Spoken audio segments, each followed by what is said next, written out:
Hello everyone and welcome for another video of Love and Wargames. In this video, we are going to take a look at the City-States one-player starter that has been released for 2024 for Conquest. And oh boy, is that a huge box. Like, thanks to Parabellum for sending this to us. We are very excited to showcase not only Dwagons and and a little Wadroon, like a large Wadroon army anymore. We do have a 100 Kingdom army, a small one that is being painted as we speak. And now we're going to have the city-states that will join the other armies that we have, so we can make some more massive battle reports with even more variety. So I'm very excited about this box because this is really an army that I really enjoy the look of. And I have a conversion project, so these guys will probably be painted in a quite alternative way. I will not talk about it here. What we're going to do in this video is we are going to first make the unboxing, and in the same video we are going to make the Tactica explaining each unit, which variant should you use, because there is two variants of infantry you can build, two variants Minotaur, and there are two different giants that you can build with this box. So we'll talk about each of the variations. But first we will make the unboxing, so don't leave before the end. We'll see all the little goodies. The first thing we'll say, like before we even open, is that you have 29 miniatures for this box. This box is 160 euros, and I think the same in dollars, and that is a ton of value because just this little guy is around 100 euros. So just for 60 euros more, you have all the rest. So we have how to start a Conquest video where we say the exact savings. I think this one was like around 30 or 40% saving. It was absolutely huge, and it's units that you absolutely will want for your city-states if you're starting the game. The only thing is maybe the giant you might want or not want, but it's such a crazy, amazing looking centerpiece for the city-states. If you're gonna have a massive collection, of course you will want a giant, and it's already in there. So without further ado, let's start the first half. Oh my god, I love the artwork. Let's start the first half of this video and let's open the box. Okay, without much surprise, we get a ton of plastic sprues. And when I say a ton, I mean, oh my god, it's collapsing on me. It's a mountain of plastic. Oh my god, holy. Okay. I'm not sure I will be able to clearly say what is what, so let's start with the first sprue, and those are Minotaurs. And yeah, let's put this out of the way for now. Those are the usual very high quality plastic that we know, but this is actually not the Minotaur at all. Like I saw a big hand and I think Minotaurs, but no, this is the giant. This is the first time I see a giant, like, and we're gonna start with the big thing, is like the hammer. Oh wow. That's a cool hammer. They have some engraving. Oh my god. Do you see that? The engraving on the hammer. Oh my god, this is gonna be a joy to paint, and it's gonna look so good. Oh my god. I've never seen this even on the official artwork, but yeah, I think this, I guess, is the Promethean because it has a hammer. Yeah, that looks amazing. Or Hephaïstian. But yeah, of course, the hammer, the forge, it's a Hephaïstian. We'll talk about the different variants and how they play in the Tactica in the second half of the video. Look at this, and look at that, look at that face. It's incredible. It's incredible cool looking. I'm not sure where this goes in we'll kind of have a quick look at the building instructions. But damn, incredible miniature. This thing, like if you make it like it has fire inside going around, like energies, it's gonna be great. And if you make it like blue energy or like an alternative color instead of red, it's gonna look even crazier. Then the Minotaurs, okay, the bodies of the Minotaurs that we all know and love. The only thing that I'm a little bit sad with the Minotaurs is that the shields are quite plain. Like, they look good, like, I mean, the details is great, like there are some plates going out. It looks good for what it is. I'm just not such a huge fan of very basic, like, Greek shields. I know, it's the theme of the army. I'm just giving the opinion. If you like it, and I know many people love it, great for you. I just wish they had a little bit more gold. Like, we will see the Agemas soon, and they have crazy looking good shield. And this looks a bit more, I don't know, barbarian or lower level of technology, which is good for the Minotaurs because from the fluff, those were created by the Spires, and they're not slaves. Okay, let's not call them slaves, but they're not either a super high level citizens. So they get the weapons that they're given, and that's it. So you have a few heads alternative. I think each Minotaur has 2 head variants, so you can have some variety. If you have, for example, 6 of those, you will only be able to build with this starter 3 Minotaurs, which is enough for a unit. And let's remember that for the city-states, the Minotaurs can be auxiliaries. We'll talk about it more again in the Tactica. Okay, we continue with more giant bits. I say giant because I see the fit. This is not the fit of an Agema. And yeah, little clothes to put around, some rock, I guess, for the base. And just look at the armor leg. This thing is gonna be huge. Like from the top to bottom, this thing is going to be like this. Like I've seen pictures and I know the miniature that it's been made in comparison with. The giant is, well, just take a hint from the name. It's a massive centerpiece for your army. And it's so cool that Parabellum made it part of the starters. Like the new 2024 starters are really cool because they did try to put a centerpiece like a Drake for the Dwagon, or like this kind of very impactful cavalry unit and stuff in each of the box, and not just make like the basic infantry that you can spam. So we'll talk in the Tactica if it's good to buy once or twice this starter set and how to expand later on, but it's such a great starting point because I like that Parabellum doesn't think like, let's make a starter set that is as good to spam as possible, and maybe let's put some things that are a little bit cooler for the new player that might just buy the starter set once. Look at this guy with the little scars. Like we've seen scars, like impact on the shield, impact on the faces. Their weapons are amazing. Love the Minotaurs. Love the Minotaurs. Just, yeah, this shield is better already. Like you see, it looks more like a cool shield. And I don't know if you can see, there is some damage on it. And like the big impact here, lots of small impacts on the bottom. Such a level of details. It's absolutely lovely. And look at this hammer, or this mace more likely. Really a huge fan of the Minotaurs. Even though I might have to say that the old Dominion Minotaurs are maybe even cooler because they got bigger pieces of armor, more ornate armor. And if you want to have more Minotaurs, especially those with the 2-handed variants that we'll talk about later, the Thyreans, you might want to mix the city-states Minotaurs with the old Dominion Minotaurs to mix them. Of course, you will not paint them undead, the old Dominion Minotaurs, but that can be a good way to expand if you want some variety. Now with something I have been waiting for a while to get into my hands, the Agemas or Thorakites. 2 versions that we will see, like one of them is light infantry, like harassing unit, and one is very elite infantry unit. And yeah, let's have a look at the level of detail of this. Yeah, I love this armor. Like the okay, I don't in French it's jambière. I'm sorry, like the leg armor. I'm not sure what it is in English. Is such a great level of detail. Of course, you get these coif on the top, the helmets and the faces inside. Looks good. Little beard of these guys. I much prefer this those shields. Like this is Greek shields for me, like in my imaginary. I know there's been some of those Greek shields for the Minotaurs previously, but this is gonna look so good on their infantry. The Agemas are for sure looking like the elite infantry of the city-states for now.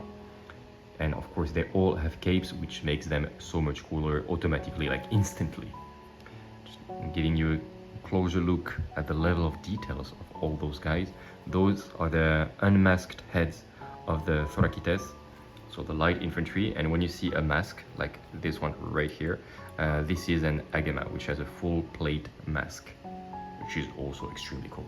A second sprue that is exactly the same. Okay, something that I really did not see coming is that there is only one type of sprues for the Agemas and the Thorakites. So you only have this sprue, this exact one that we've been looking at for a while, and you get 6 of those sprues, and with this you will be able to make your 24 Thorakites and Agemas. So that is interesting. Like you do have all the capes. Let's count 4 capes. That's how I know, because each of the Agemas have a cape. So 4 boys per sprue times 6 sprues is indeed 24 miniatures. Okay, so I'm quite happy. I know nobody cares about these little details. Like very little people care about the level of details, but even if it's not a legal configuration, I want as many of my guys to have these very cool looking shields because they look lovely. And because of the number of sprues you get, you don't have only 2 guys with the sergeant equipment. You can have 6 of those, so you can really have the appearance of a very cool looking elite army, even if you do not have technically 6 sergeants in your unit. You can make a very cool looking command stands and everything. Like, very happy that this sprue is extremely packed, because damn, you're going to be able look at this helmet, you're going to be able to make one very cool looking command stands with all of this. Absolutely lovely. Like, yeah, you have 2 different units if you make them separately, and each command stand will be able to have 3 guys dressed as sergeants. So you can make some very interesting looking command stand and stuff. Lovely stuff from Parabellum. And it's not over yet. You have a little bit more for the Minotaurs. Okay, apparently they didn't have the space on this on those sprues. Let's see just the level of 3D thickness of the plastic that is going left and right. And yeah, the sprues are quite thick, and they had a little bit more to add. So here is some extra shoulders, some pauldrons, and some extra oh no, wait a second, I see the hand. It's not for the Minotaurs. Is it for the giants? It is for the giants. Oh, my bad. So yeah, you get some extra stuff for the giants. And the extremely cool looking Polemarch that we'll take a look at right now, then we'll have a look at the goodies. The Polemarch used to be an exclusive miniature for the 2-player starter set that introduced the city-states, the one where they were opposed with the Nords, and now you have it on its own if you buy the 1-player starter set. Let's open it.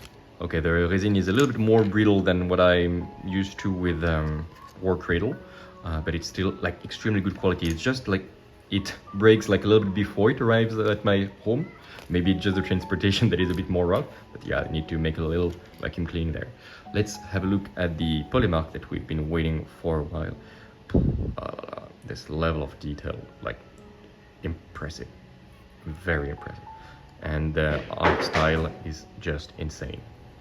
We can see this very cool steampunky, like arcanepunk style helmet. Lovely. A little bit for the arm, like it's kind of like a mechanical arm. Beautiful cape, of course, it's a leader. The spear, not extremely straight as you can see, but nothing that a little bit of hot water cannot fix. And again, just have a look at this arcanepunk armored arm. And last but absolutely not least, the amazing cog-like shield with this interesting symbol. And yeah, again, perfect level of detail. So a little bit of flashing, but very little. Nothing like I could even clean by hand. And again, incredible level of detail. Lovely character. You do get, of course, tons of bases. So those monster bases for your 3 Minotaurs, tons of infantry bases for your infantry, and you will put your character on one of them as well. Probably this extra one that is on its own is for your character. Now that you cannot have retinues anymore, probably maybe fill it up with ground, like with texture or something, and just put your character in the middle. You can make a little scenic scene if you want. If not, you can just put him there, of course.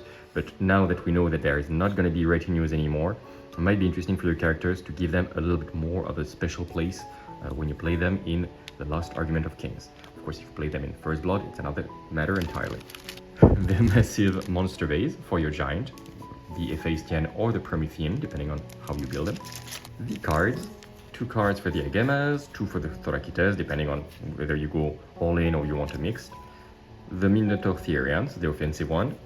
The Hephaïstian, one of the giant. The Harpists, the defensive Minotaurs. Promethean, the support Minotaur, if I remember. Support giant, if I remember. And of course, the very cool looking Polemarch with its very interesting fallen armor. Looks great. Get all the cards you would need. You get a nice little gluing thing right there. It's a little Conquest logo, very cool for the anniversary. You got a little measuring tool here, 9 inches, 1 inches, 3. Like you can use it, of course, for Conquest, but you can use it for other games as well. Good looking wood. You got, okay, this is not the building instruction, this is what we usually see for the starter set. They say like, okay, here is what you get, and they say like, here is some more reinforcement that you can bring. For example, you can put the Aristarch with a lot more infantry because it's very good with this infantry tactics. I think it's the name of its supremacy ability. So more Minotaurs, you can go of course with more of the Polemarch. This is the normal Polemarch that you can have in if you buy it in detail. Yeah, different options on how to build your armies, always very good when you're not sure how to expand. But don't worry, we will talk about these different options and more at the end of the Tactica. You get a quick start guide where they explain to you actually how to play the game, like very easily. Of course, it's better to have a look at the free rulebook that is available online, but this is a good starter set.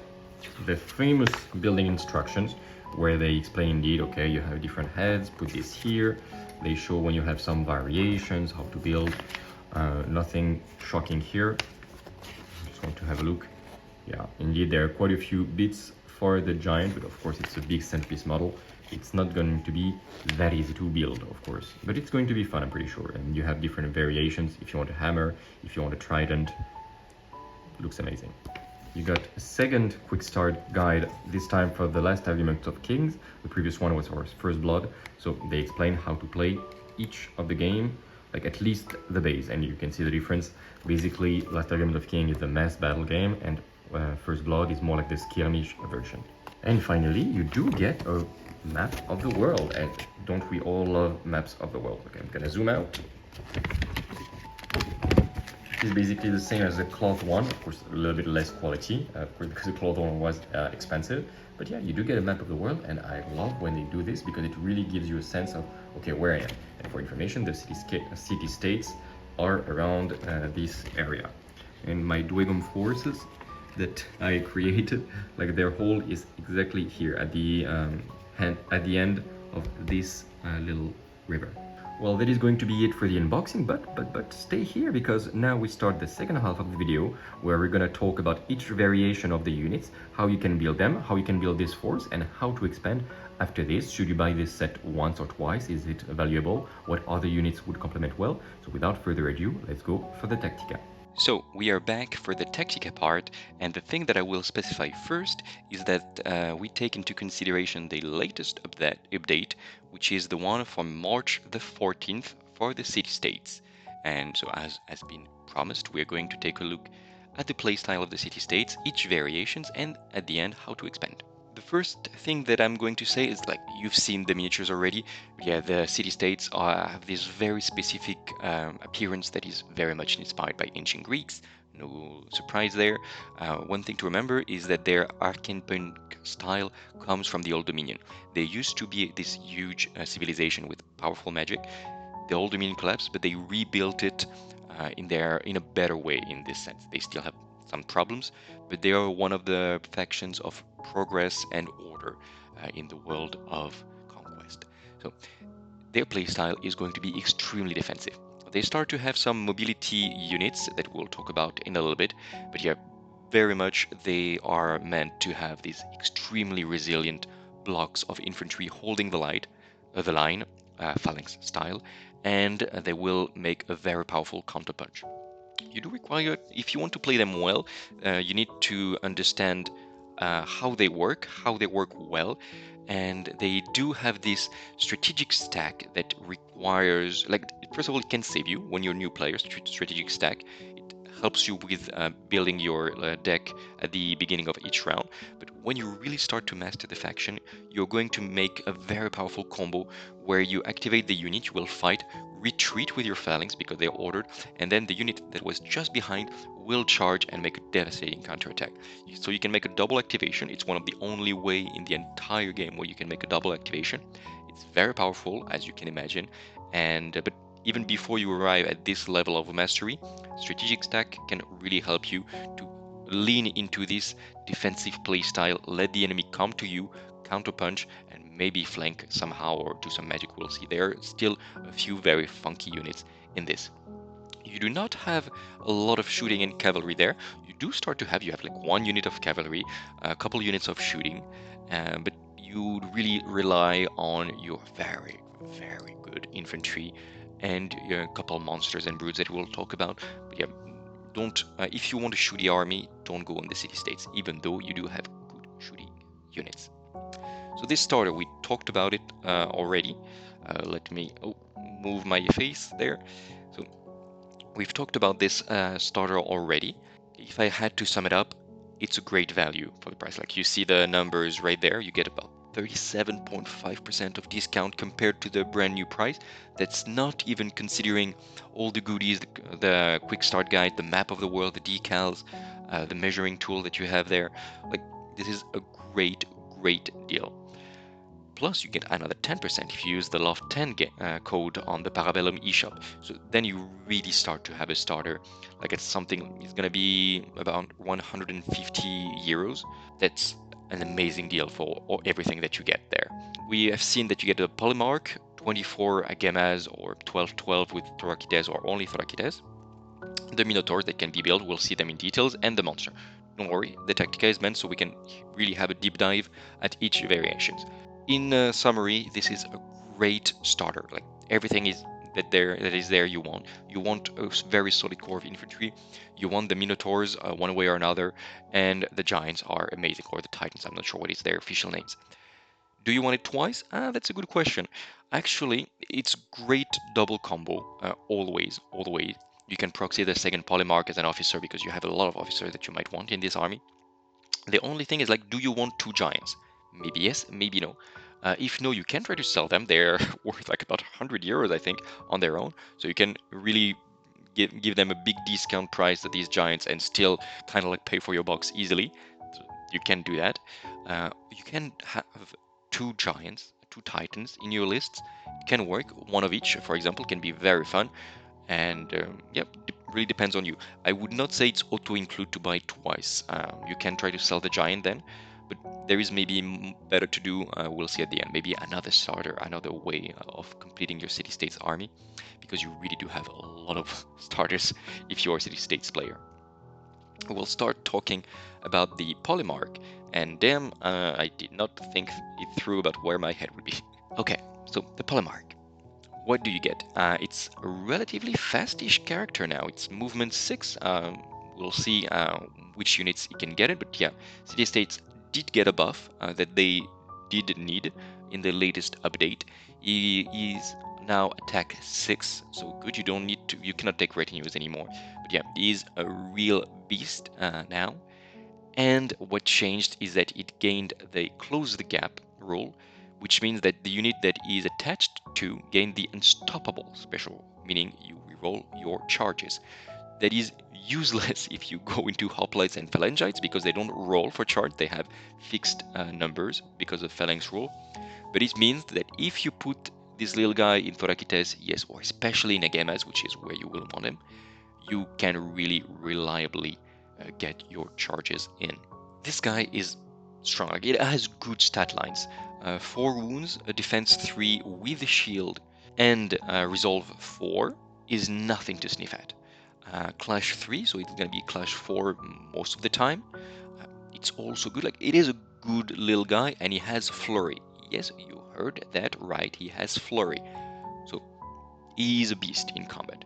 He's not going to one-shot old Rare, or is not either going to go face-to-face with the crazy duelist of the North, for example, but it's really up there in terms of human characters fighting. His special rules are battlefield tactics, so you can choose when you activate this character stands one of 2 battlefield tactics, and then you keep the benefits until the end of the turn.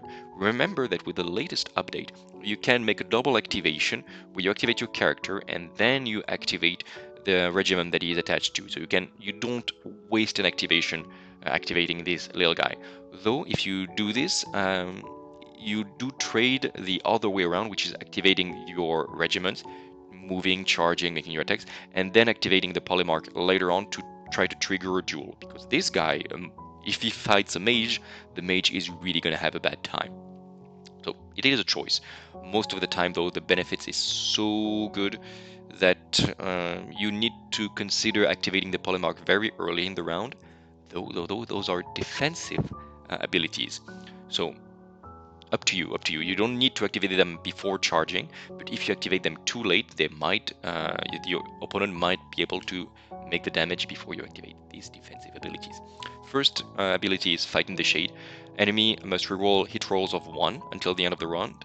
When they shoot at you with a volley action, can really, really help, especially against these drones, and I think other shooting units have this, where they have these very special rules triggering on rolls of 1, so this can really help against this. Your enemy will probably then decide to shoot on something else, but then you can protect your very valuable Agemas, for example.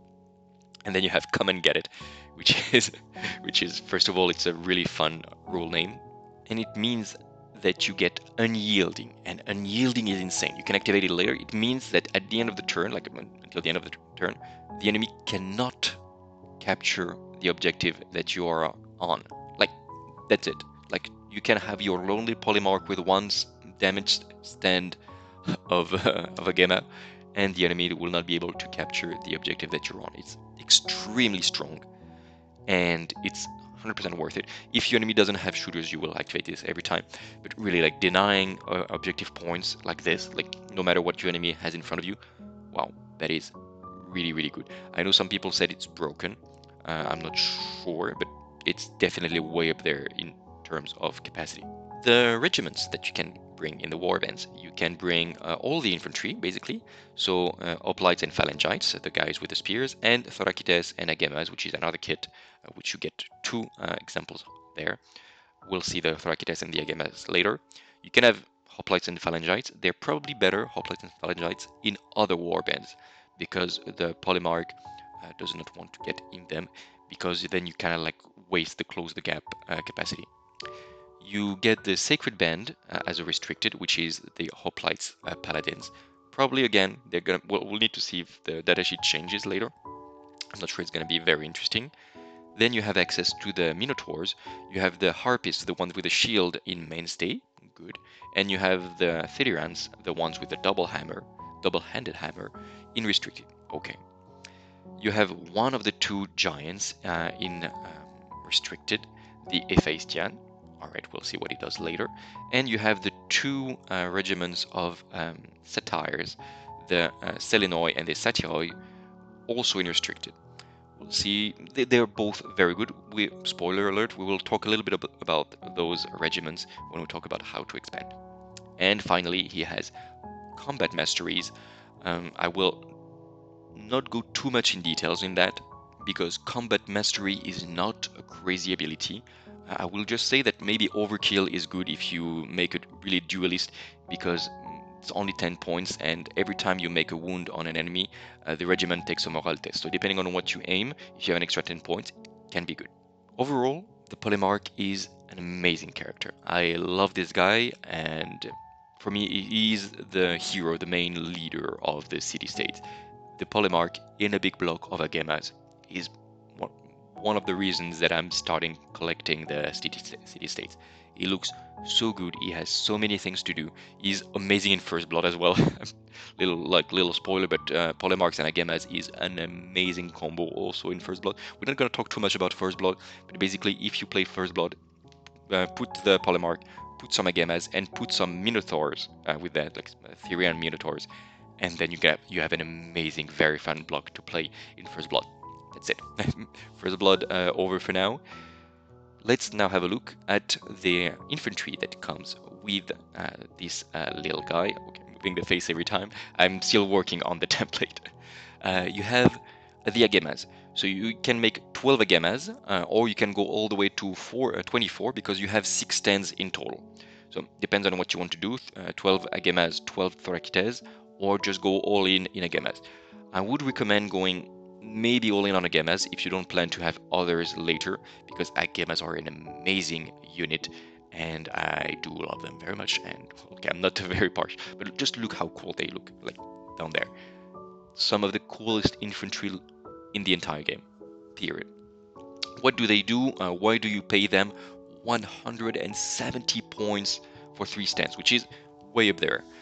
What do? They gained movement 6 since the last update, and their role is to be your elite infantry without phalanx, basically. So most of the city-states infantry is very slow because of the phalanx rule, and they just have these very rigid formations. Those guys don't have it. They even have fluid formation, which can help you if you start to have a big line of like 5 infantry, or it really helps your mobility. So they are very mobile, which is going to be needed because they're not that tanky for the cost. They do have defense 2 with a shield, which is not insane, and resolve 3, not insane either. So you really do want to be able to charge first. Those are some of the guys that you can put in the strategic stack to make this little combo where you have the hoplites in front pulling back and then you charge behind. Don't make 2 lines of Agemas if you do this. Just make, for example, a line of 5 of them or 6 of them, so you don't have this little issue of not having the space to pull back. And if you do activate those little guys from the strategic stack, you will want the character, which has changed the name. It's now called an Andromagos, and I would recommend this little guy for sure.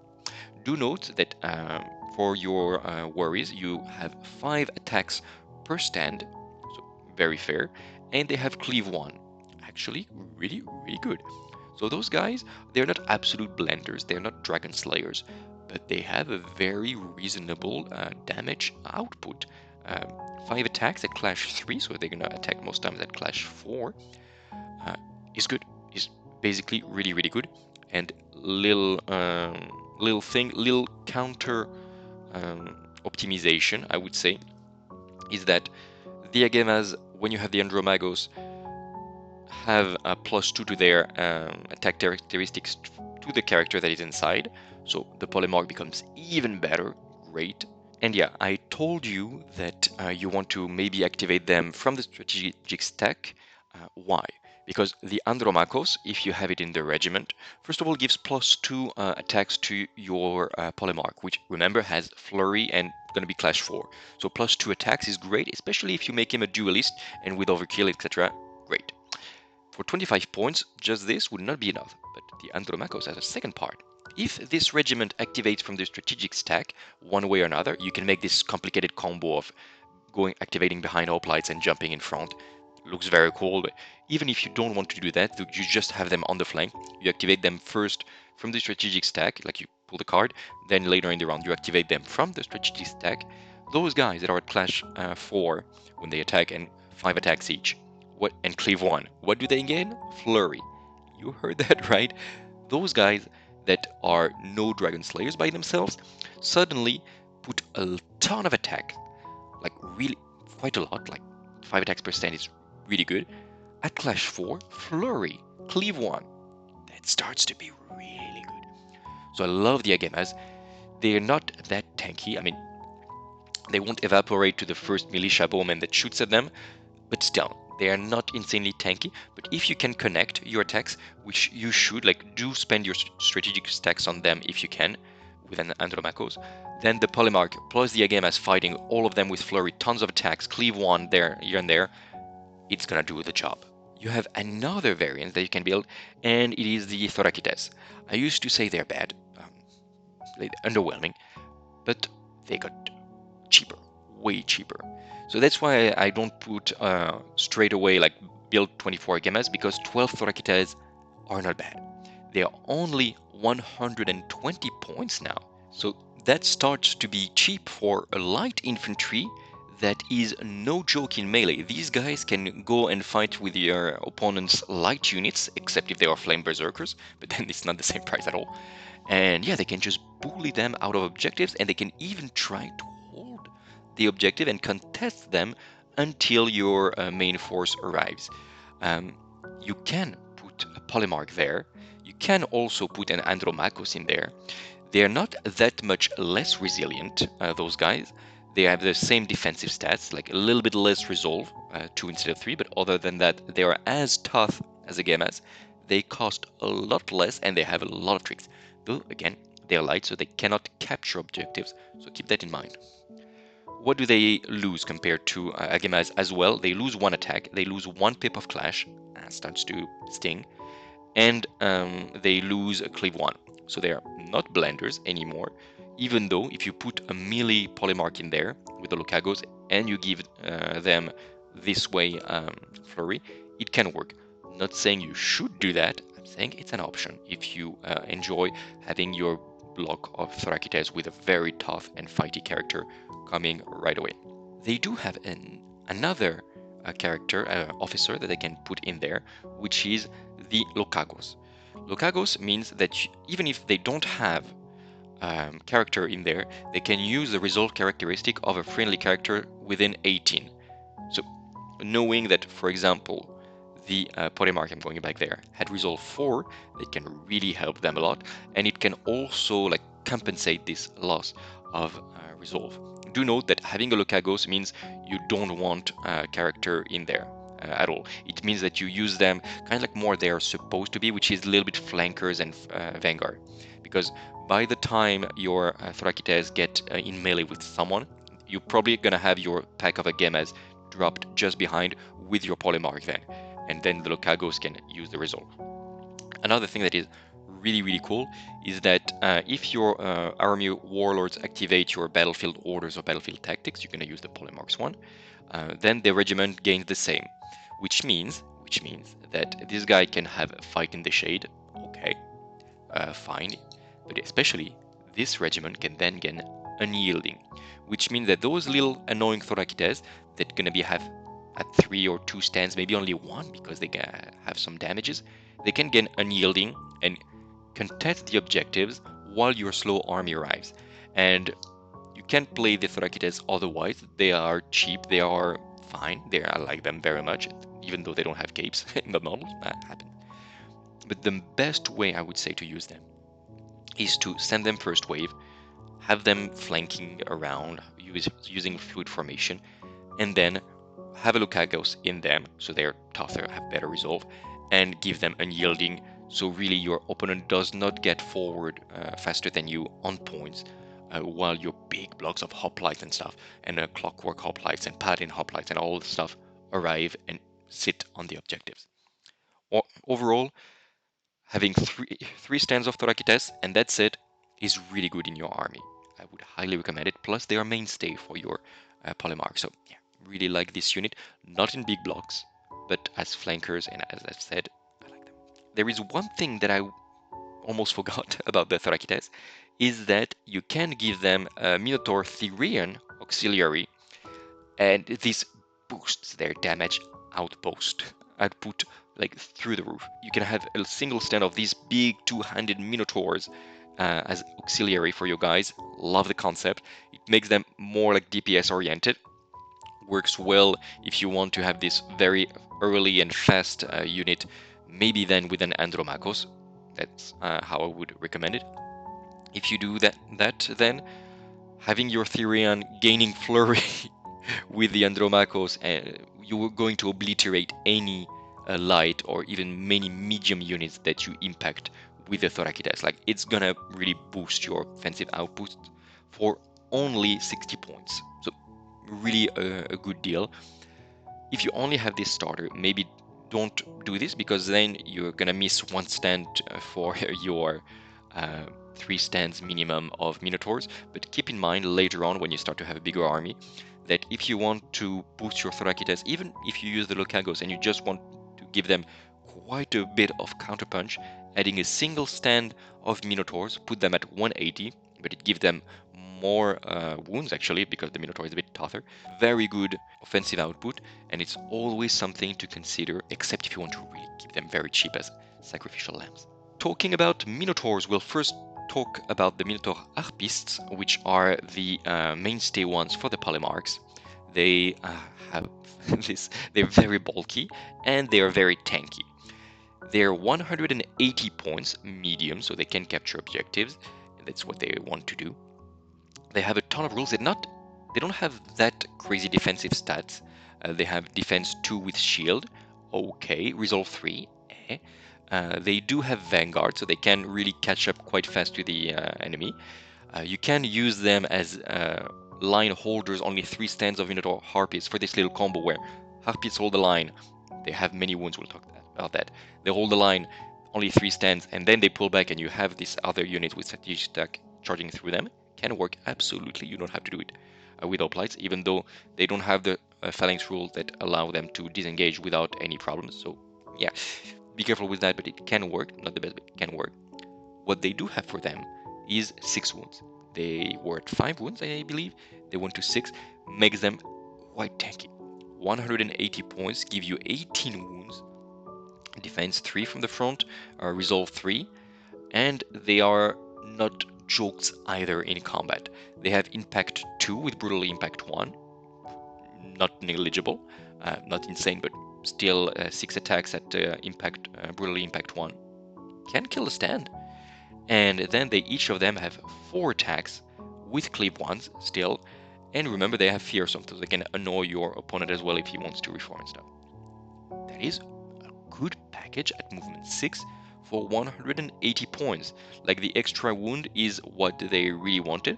You can, if you want, make them move charge. They're not gonna do a lot of damage, but you want the enemy glued with them so he has trouble chewing through all these wounds. And yeah, overall, they are a good unit. I kind of prefer the Thyreans because they're more flashy unit. But the Minotaurs are very good, heavy infantry like brutes for the city-states and their mainstay. Then we talk about the other Minotaurs, and those Minotaur Thyreans. They are 190 points. Okay, they are more expensive a little bit, but the main drawback is that they are heavy. So they're a little bit less tanky even because they have the same defensive stat lines, except they don't have a shield. So defense 2 can melt very fast. But if they do connect, oh boy, they have one more impact at impact 3, still brutal impact 1. Okay, you probably will kill a stand, maybe even 2 if you're lucky with that impact. Okay, but they have terrifying 1 as well, so that starts to be very annoying. But once they attack your opponent, oh, they have 5 attacks each, plus the leader, that's going to be 16 attacks. They're going to have cleave 3, you heard that right, cleave 3, and line breaker. So they don't care about bastion, they don't care about your shields. Against the right unit, that can be the equivalent of cleave 4, and let me tell you that nobody likes to be hit by those guys. Their big weakness, I would say, is that movement 6 is not insanely fast. They have amazing damage output, as you can imagine if you put them in Thorakites that we talked about. That's gonna do business. But the big weakness is that if they get contacted first, they lose the impact. That's annoying, but that's not the worst. They really have the risk of dying very fast with defense 2 resolve 3. They do have 18 wounds for 3 stands, still okay, but any high impact unit or very powerful unit that brings their firepower and power to bear on them might kill 2 stands, and then you really lose so much impact. And for 190 points, you don't want to die that fast with units that do so much damage. Not having Unstoppable really keeps those Thyreans from achieving their full potential.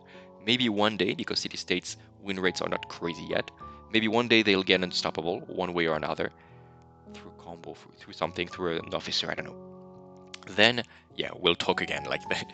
But this lack of reliability means it can really feel bad when you have those guys coming very close to the opponent. You're like, okay, I'm gonna make my brutal impacts, and I'm gonna obliterate them with my crazy attacks, and then you make a 1 on your charge, and you get charged, and you die, and it's like, it feels bad.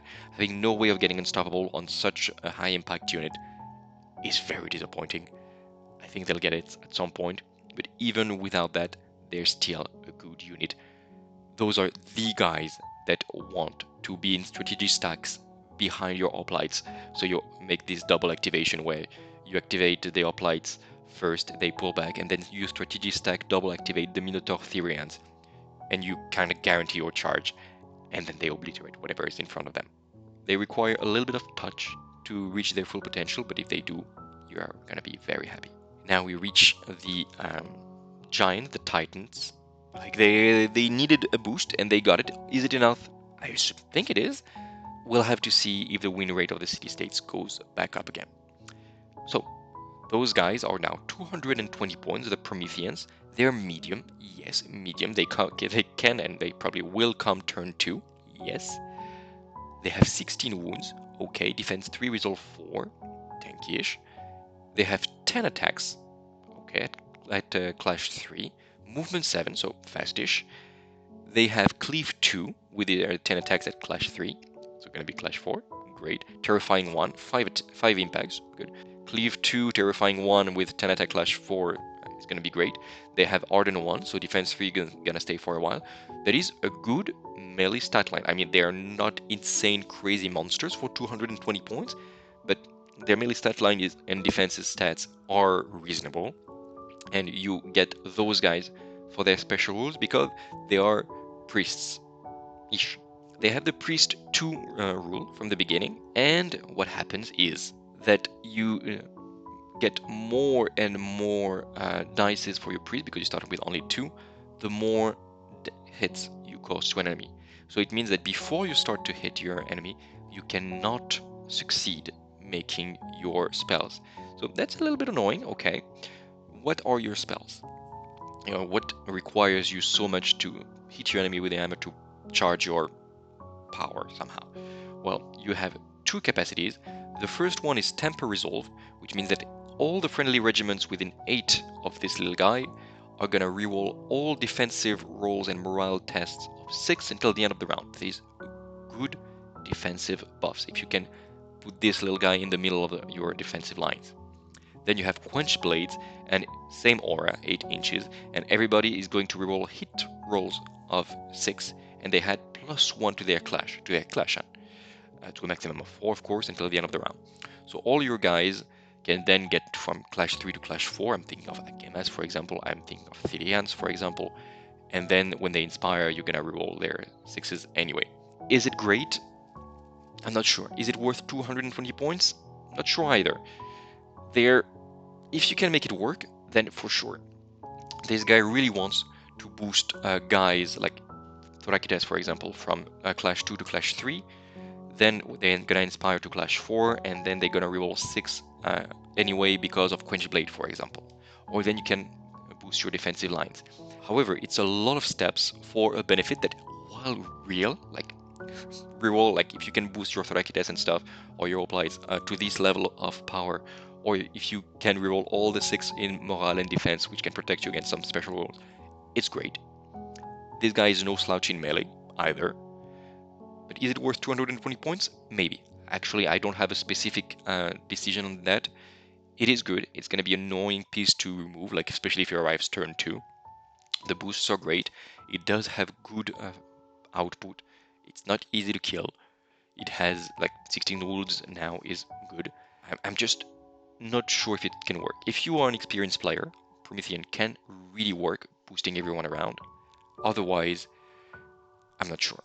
It does look amazing though. Last unit we are going to talk about is the Hephaïstian, and it's basically the heavy version of the Promethean, more expensive, 240 points. It comes as a heavy, so later, sure, but this guy brings the pain. It has basically the same stat lines, so defense 3, resolve 4, 16 wounds, 10 attacks, clash 3, okay. It does get more terrifying 2, more cleave 3. Just from this, it's a little bit more expensive. It comes later, but maybe it's fine in your list building. You want another unit to auto-come turn 2, for example, a big pack of Agemas. Then you don't mind him being heavy. You don't mind paying 20 more points because getting an extra cleave and getting an extra terrifying, just this would be worth it already for 20 points, for sure. But what changes a lot is the spells.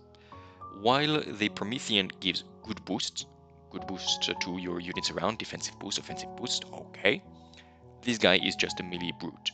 The concept is the same. He has priest 2, and the more hits you deal, the more dices you get, and then you can succeed in your spells. But while the Promethean had this little thing where you just need to trigger the spell, and then you have a buff aura, the Hephaïstian has this Trident Strike spell, where, okay, you go in melee, for example, you are already in melee or something, you start to attack, so you move, or you charge, let's say, you are well positioned, you charge, you make your attacks, statistically you're gonna make like something like 6 or 7 hits because you're gonna be at clash 4, then you trigger the Trident Strike, which is 6 inches, so you don't have to shoot on the guy that is right there. Maybe you obliterate the guy in front of you and you can shoot on the guy behind. He's gonna inflict 1 hit per success. Quite fine, especially when you're gonna spell cast, for example, like 8 dices. If you hit 6 times, you are going to make like 5 or 6 hits on a guy behind for free in addition. That is quite good, and if you made a lot of attunements, it's fine. But the thing that I really, really like is the second spell. Like the first one is thematic and it's good to have some range. Okay.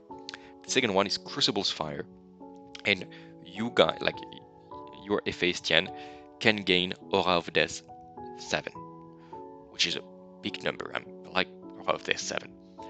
It makes a combo where this guy can somehow be in the flank, maybe in strategic stack if you can. You rush him in, you make a movement, you make a charge more likely. Movement 7 is good. You attack a lot with Cleave 3, Terrifying 2, and 10 attacks at Clash 4. You're gonna hit a lot of times, do a lot of damage. The guy in front is probably gonna be one of your opponent's heavier unit, because that's what you want to charge with your Hephaïstian. You're gonna take a lot of damage. Then you're gonna trigger without any problem probably Crucible's Fire if they have so they're gonna trigger Horror of Death next time they activate, and then they're gonna die. If the opponent's unit's already activated, maybe you want Trident Strike to try to finish them off. Otherwise, Horror of Death is just gonna be so annoying. Like the enemy is almost dead if you didn't kill him already, and then you just give him Horror of Death on top of that. I think it's very fun. Is it ultra competitive? Maybe not, but it just sounds such a fun combo to have those offensive spells to trigger whenever you need. You're gonna sometimes use one, sometimes the other, but they're both really, really fun. Overall, if you watch this video and you're like, what do I build first? I would recommend building the Hephaïstian instead of the Promethean as a first choice. Even though I have to point out, especially because the Hephaïstian is the only one you can have in a Polemarch's warband. So Promethean is fun and all, but it's maybe for later on when you're gonna have a bigger army. If you want to get your set and start playing only with your one player starter set, you need the Hephaïstian. If you're starting the game and you want to add a Promethean instead because you love it and you want to kind of like discover, I'm sure the people you're gonna play with for your first few games are gonna be fine with you using a Promethean rules or model or proxy. Proxy is very fine in Conquest, so they're gonna be fine. But legally, you can only bring a Hephaïstian in the Polemarch warband. So something else to take into consideration. And alright, those are all the units you can have with your little one-player supercharged starter set. Now, if you want to expand, how do you do this? My number one recommendation for sure is going to be the one-player starter set. It's less of a great deal than the new starter set that you already have, but it's great. You have the Aristarch, another character, very good. You got another pack of Agemas, which is great, like you love them. It allows you to make a 24 pack of Agemas and a 12 pack of Thorakites, which is absolutely what you want to do. You get 24 hoplites, which are going to hold your lines. You can use 2 packs of 3 stands or 1 big pack of 6 stands, so 24 hoplites. Great. Hoplites are your bread and butter. They're going to hold the line really well. And you get 3 more Minotaurs. So it means that you have a few ways to play with 6 Minotaurs. Of course, you can make 2 packs of 3. Easy peasy. You can also make, for example, 1 pack of 5 Thyreans, for example, and then you put the Lonely Harpist, if you build it like this, as an auxiliary to the Phalangites, for example, to the Hoplites, for example. Many ways to play with this, and you can do it another way around. Like you can make a few Thorakites packs if you want, give them all auxiliaries, and then have a Harpists on the side. Many ways to play with 6 Minotaurs, even though my personal recommendation will be build 3 Harpists and 3 Thyreans, so you have some options always. Overall, this old one-player starter set, which is at 150 euros, but you can start to find it cheaper on the internet or with friends and stuff, because the new one is better. So some people that are like, yeah, I don't want this starter anymore, so they kind of get rid of it cheaper. If you can find it cheaper, jump on it. Otherwise, it's still absolutely worth it. It's still 20% discount. Another minus 10% with Love 10 code on eShop. Plus, it helps us. Thank you very much. And it's a great combo. If you want to start the city-states all in from the beginning with really their core gameplay, which is these big blocks of infantry, the new Supercharged starter is great. Plus, this old one-player starter set, you're all set. Like you have everything you need. You have tons of infantry, 6 stands of Minotaurs, 1 giant. You get basically everything you want and need. So big thumbs up on this. Now there is another way to expand, and those are the starter sets. I put number 1 the upcoming 2-player starter sets, which is 180 euros. It's been announced, and I need to move so you can see that. I also recommend the old 2-player starter set on the bottom there, which used to oppose city-states to the Nords. You can find it officially at 150 points instead of 180 on the Parabellum eShop. Again, minus 10% with Love 10, so good deal. You do need, for both this thing and that thing, you do need a friend to share. If you want to have a second army, great, but otherwise you need a friend to share. The Sorcerer Kings is going to be super easy to sell it because everybody wants this. The Nords part might be a little bit trickier, so something to take into consideration. So all of these halves of 2-player starter sets are great. For example, the one with the Nords, the one you can have for 150, it gives you 1 Polemarch, another build actually, than the one you get in the Supercharged starter. So they're gonna look fine next to each other. It's not a copy. You get 24 hoplites and 3 Minotaurs, which makes me say, if you don't want to buy the old 1-player starter sets and you can have your hands on this City-State versus Nords starter and you can get the City-States part, it is also a very good idea to have it. Still would recommend having the 1-player starter set, but if you can have this for like half as cheap, maybe go for this. Then you have the Sorcerer Kings versus City-States new starter, and yeah, this one is great. You have the Hipparchos, which is this cavalry character we talked about recently, with the companion cavalry. Yes, indeed, we made an unboxing plus Tactica, so have a look at this if you haven't already. They're good. To sum it up, you get 12 hoplites and 12 Agemas. I will say this is an even better starter set if you want to share than the Nords one, even though it's at 180. But consider that Sorcerer Kings are the new kids on the block, and you might be able to sell them very easily. So highly recommended as well. It's a bit tricky. I don't put it in number 1 position because it's trickier to find someone to share it with. But if you want, like, this is a great block. Even if you have, like, let's say you want a huge 2000 points army from the get-go, you get all 3 of those. You get the Supercharged starter, the one we've been talking about all this time, the old 1-player starter set, and the 2-player starter sets half of the City-States versus Sorcerer Kings. Maybe don't buy it in once because it's gonna be a lot of money. If you do use Love 10, because then it's gonna make you save a lot of money. But then you have so many things. It means if you do this, you're gonna have 4 times the Agema/Thorakites box. So you can make 1 huge pack of Agemas and some Thorakites on the side, or maybe you can even make 2 regiments of Thorakites to flank. You're gonna have this huge 9 stands block of hoplites to hold the center. Amazing. You're gonna have 6 stands of Minotaurs, we've talked about that, and you even have your Hipparchos and its companion cavalry as little flankers on 1 flank, and you're gonna have the giant, the Titan, holding the center.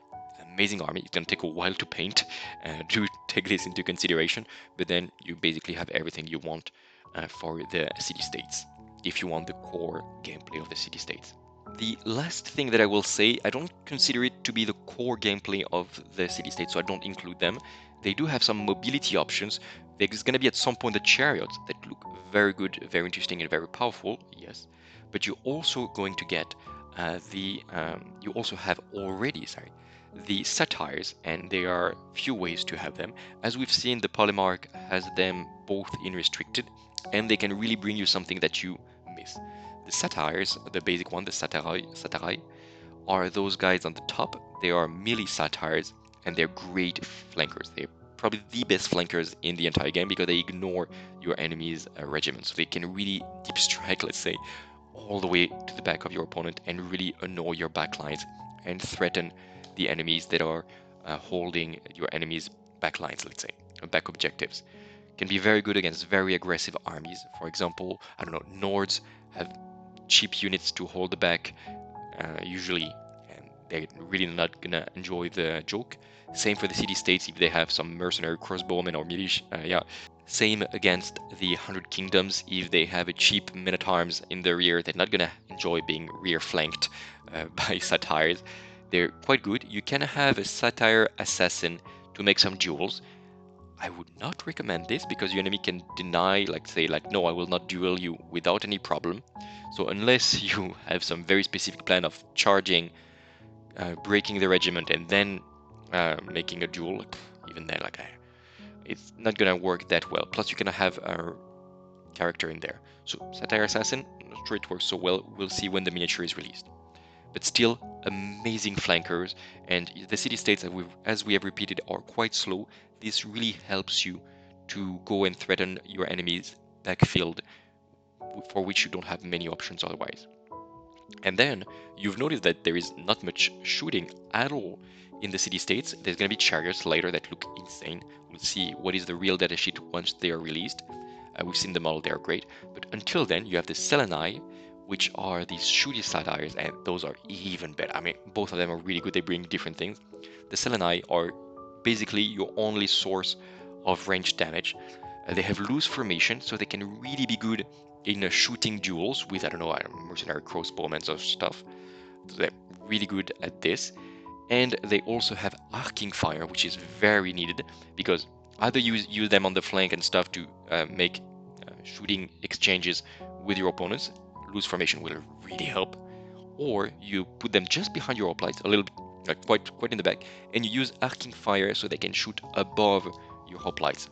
Amazing, great, love it. They can even shoot above your minotaurs and stuff with the arcing fire. It's actually a relatively rare rule. They're not insane, they don't have an insane damage output, but really they're quite cheap and they can really help to put some damage, some cheap damage on your opponents. So either way, against your enemy shooters or to shoot above your very tough but slow hoplites defensive lines, Selinoi are very good and I recommend them. Alright, that is it. I hope you enjoyed this video. If you did, as always, please give us a thumbs up. It really helps. You can also give us a comment. It helps even more, and it gives you a chance as well to win an entire Dystopian Wars armada. There are two of them that are being processed right now. One huge American fleet and one huge crazy scientist Jules Verne fleet. You do get a chance, and we will make a live picking up of the names once the channel reaches 1500 subscribers. We are at like 1100 right now as I record this video, and it's rising fast, so do give us a comment. Do let us know if this video helped, if you would like to cover if you would like us to cover some other armies. I will give you a little spoiler. As I record this video, I have just received the Sorcerer Kings one-player starter set, so do expect the same video for the Sorcerer Kings. And that is going to be it. Let us know if we should cover some other armies after that, or if you would like us to start publishing again more battle reports. Also, we have plans, little question for the community, we have plans to make some First Blood battle reports again. Let us know if it's interesting for you, or if you would like us to focus only on the last arguments of King. This is something where I'm really interested. We have some debates, like, are people interested in First Blood as well? I do hope that yes, especially since we can make some very cool terrain, but let us know. Thank you very much, as always. Thank you for your support, guys. Until the next video, take care of yourself, and please remember to keep spreading the love all around.